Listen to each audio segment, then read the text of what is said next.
उम्मीद है आप सब खैरियत से होंगे। पिछली वीडियो में देखा था हमने एडोब इलस्ट्रेटर को कैसे इंस्टॉल करेंगे और उसको उसकी प्रोजेक्ट की सेटिंग और मैंने सब कुछ सेटिंग करके आपको ओपन करके दिखाया था। आज हम बात करेंगे सिलेक्शन टूल, उसके बाद direct selection tool, group selection tool और लेसो टूल। इन 4 टूल्स के बारे में हम आज डिस्कस करेंगे, तो वीडियो को आप लोग लास्ट तक लाजमी देखें। और जिन्होंने पिछली वीडियो नहीं देखा वो जाके मैं लिंक दे रहा हूँ ऊपर, आप ऊपर लिंक पे क्लिक करके पिछली वीडियो लाजमी देख लें।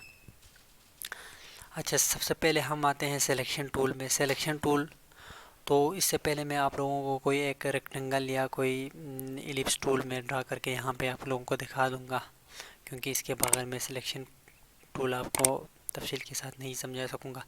अभी ये देखें, मैंने एक रेक्टेंगल यहाँ पर ड्रा की है, तो मैं सिलेक्शन टूल को जब सेलेक्ट करता हूँ और रेक्टेंगल टूल को मैं अपनी मर्ज़ी के मुताबिक कहीं पे भी मूव कर सकता हूँ। इसकी साइज़ को छोटा बड़ा कर सकता हूँ अपनी मर्ज़ी के हिसाब से, इसको राउंड कर सकता हूँ और जो मर्ज़ी मैं करना चाहता हूँ इसके साथ कर सकता हूँ, आगे पीछे इसे लेके जा सकता हूँ। और दूसरी बात, उसके बाद आ गए डायरेक्ट सिलेक्शन टूल। हमने कोई एंकर पॉइंट हमने सेलेक्ट करना हो तो फिर हम डायरेक्ट सिलेक्शन टूल के ज़रिए कर सकते हैं। हम सिलेक्शन टूल से ये नहीं कर सकते क्योंकि हम पूरे रेक्टेंगल को हम सेलेक्ट कर सकते हैं, लेकिन डायरेक्ट सिलेक्शन टूल का फ़ायदा ये है कि आप किसी एक एंकर पॉइंट को पकड़ के अपनी मर्ज़ी के मुताबिक आगे पीछे कर सकते हैं, इसको छोटा बड़ा कर सकते हैं, इसका राउंड कर सकते हैं। फॉर एग्जांपल, आप इस कोने को राउंड करना चाहते हैं और दूसरा इस कोने को राउंड करना चाहते हैं तो आप इसको राउंड कर सकते हैं और इसकी शेप भी चेंज कर सकते हैं। ये हो गया डायरेक्ट सिलेक्शन टूल।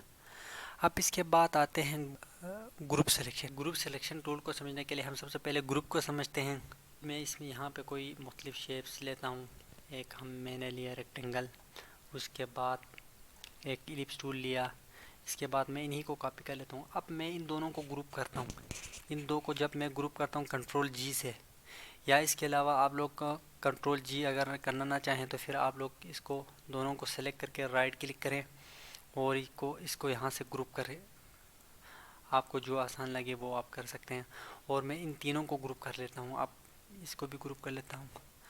अभी ये तीनों ग्रुप हो गए। मैं एक को पकड़ता हूँ तो फिर सारे 7 आगे पीछे मूव हो रहे हैं। तो अगर फाल मैं चाहता हूँ इसका कलर चेंज कर लूँ तो फिर मैं इस पर डबल क्लिक करके फिर इस पर आके मैं इसको आगे पीछे कर सकता हूँ, इसका कलर चेंज कर सकता हूँ। फॉर एग्ज़ाम्पल, मैं यहाँ से इसका कलर लेता हूँ ये, तो ये मेरे लिए एक मुश्किल काम हो जाएगा क्योंकि मैं इस पर डायरेक्ट डबल क्लिक करूँ, फिर दोबारा डबल क्लिक करूँ, फिर आके इस पर क्लिक करके फिर चेंजिंग करूँ, ये मेरे लिए मुश्किल हो जाएगा। और अगर मैं इस्तेमाल करूँ तो फिर आप डायरेक्ट किसी भी ऑब्जेक्ट पे डायरेक्टली जा सकते हैं और उसका कलर चेंज कर सकते हैं। ये देखें, मैं इधर आ गया, इसका कलर चेंज किया। तो एक एक करके आपको मतलब डबल क्लिक करके, जिस तरह मैं सिलेक्शन टूल से कर रहा था कि डबल क्लिक करो, फिर उस पर डबल क्लिक करो, फिर उधर जाके इसके कलर चेंज करो, इससे बेहतर है आप एक ही क्लिक पे इसको चेंज कर सकते हैं। ये देखें, आप किसी भी ऑब्जेक्ट पे गया तो आप वहाँ से चेंज कर सकते हैं। और इसका दूसरा फ़ायदा ये है, अगर आपने इस पे सेलेक्ट किया, इस रेक्टेंगल को सेलेक्ट किया हुआ है, तो फिर आप यहाँ से शिफ्ट दबा के इसको छोटा बड़ा कर सकते हैं और यहाँ पे इसको भी आप छोटा बड़ा कर सकते हैं इस तरह।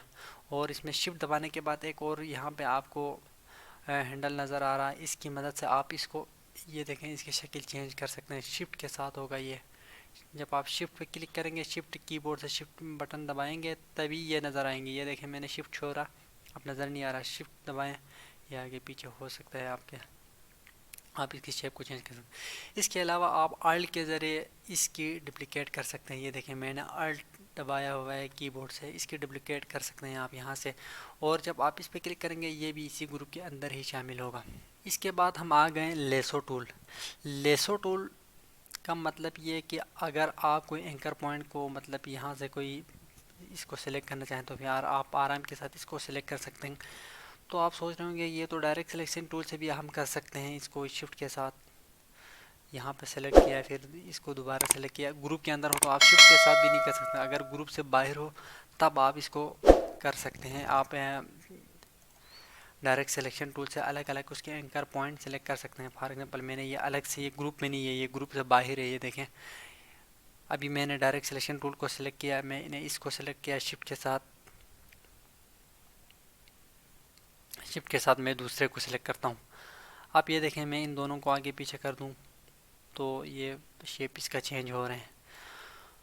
तो आप लोग यही सोच रहे होंगे कि लेसो टूल का अब क्या फ़ायदा है। तो लेसो टूल का फ़ायदा ये है कि मैं यहाँ से इन 3 चीज़ों को सेलेक्ट कर दूं और मैं चाहता हूं कि मैं इसको सेलेक्ट कर दूं, इसको कर दूं, इसको कर दूं और इसको कर दूं, बीच में इन दोनों को ना नहीं करूं, इन दो एंकर पॉइंट्स को सेलेक्ट ना करूं।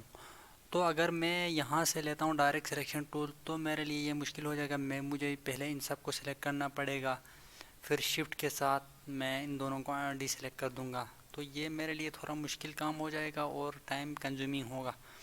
तो इससे बेहतर है हम लेसो टूल का फ़ायदा लेते हुए हम लेसो टूल को सिलेक्ट करेंगे, फिर मैं इस तरफ से आता हूँ और जो जो एंकर पॉइंट्स मुझे चाहिए, अब मैं डायरेक्ट इधर से इस तरफ नहीं जाऊँगा क्योंकि अगर मैं इस तरफ जाऊँगा तो फिर ये वाली एंकर पॉइंट भी सिलेक्ट हो जाएगी, इसलिए मैं इसको यूं करके मैं इसको सिलेक्ट कर देता हूँ। ये देखें आप, ये भी सिलेक्ट हो गया, ये भी हो गया, ये भी हो गया, ये भी हो गया, अब बीच में ये दो रह गए। इसी तरह ये तो हमारे सिंपल शेप हो गए। बाज़ औक़ात हम किसी इमेज को ट्रेस कर रहे होते हैं तो उसमें काफ़ी सारे पॉइंट्स होते हैं, एंकर पॉइंट्स, तो हमने किसी किसी को सिलेक्ट करना होता है, बीच में से किसी किसी को छोड़ना होता है हमने अपने शेप को सही बनाने के लिए।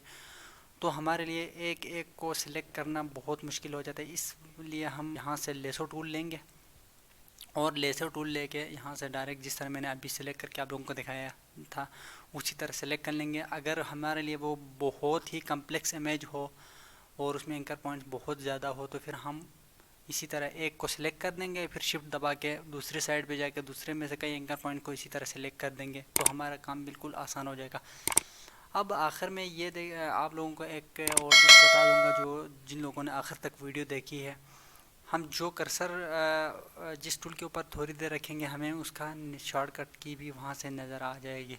इंशाल्लाह अगली वीडियो में मैं आप लोगों को पेन टूल के बारे में समझाऊंगा, जो कि बहुत ही मज़े का और मेरा फेवरेट टूल है। तो आप लोगों ने लाजमी उस वीडियो को देखना है।